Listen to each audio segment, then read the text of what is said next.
So here's a teaser of a question. All right. Tell me something, Chris Gibbons, CXO. What is the one thing you think people could do differently that would make the biggest impact to how they experiment?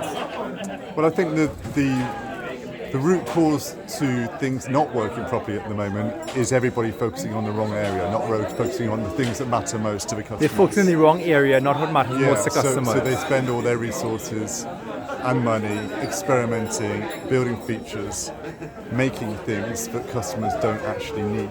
Interesting. And so what's an example, and how do people realize when they're spending resources and money on the things that customers don't need? So the example is when a team gets very excited about an idea they've seen on another website, or they fall in love with their idea so much that they disregard the needs of the customers, and they cherry pick the data to say that it's a good idea.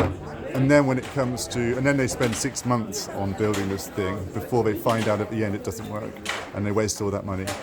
And a lot of people are doing that. Yeah, we all do that because it's called like confirmation bias, what's called in psychology. We can't help it.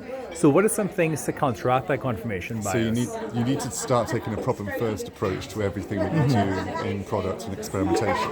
Okay. So which means that you actually start by doing end-to-end research of end-to-end journeys, not page-only obsession. So for example, not just the page on your current website if you were like Amazon, but actually going to think of like, if you talk to customers on Amazon shopping, what is it that they're hitting as an issue?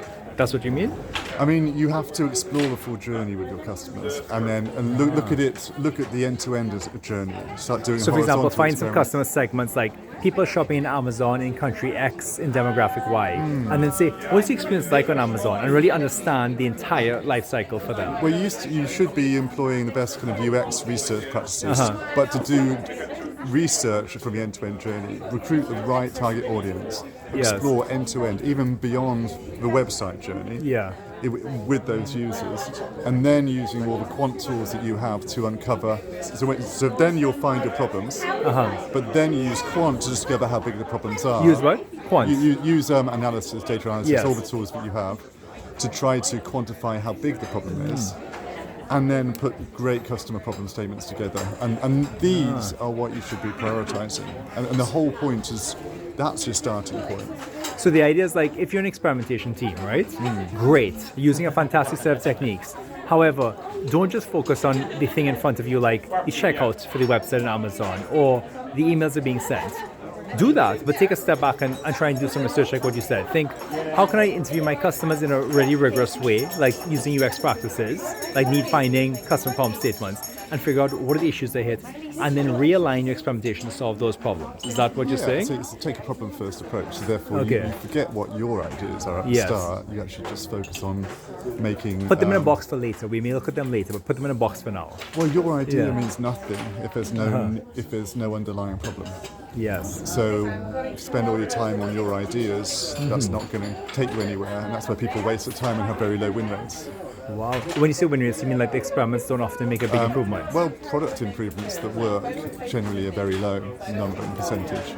Like most product improvements don't work. Whether it's from a CEO or product manager or whatever, when you actually rigorous A/B test or randomized control trial, they don't make a big improvement. I think a big reason that win rates are low is because people are not doing the problem first, customer first approaches.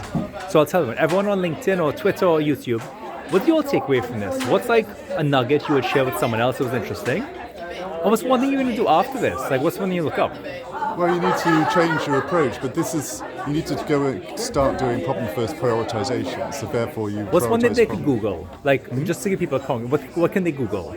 Like, what's something they can read up on? Actually, if they Google that, our website at Creative CX will probably come up. Sorry, spell your name, your website slowly. What is the URL? creative-cx.com. Creative-cx.com. And what would they look for on your website? They would problem first. Problem first. And what is your website about, or what do you all do? We're an experimentation consultancy in the UK. Okay, so you have free resources there that they can just read about. Yeah, well, we just written an article recently on this. What's it called? It's called Problem First Prioritization. So Google problem first prioritization, Chris Gibbons, creative-cx.com. Yeah. And so they can read about that. Yeah. Okay, absolutely. great. Well, that's a very concrete step. Right, cool. All right.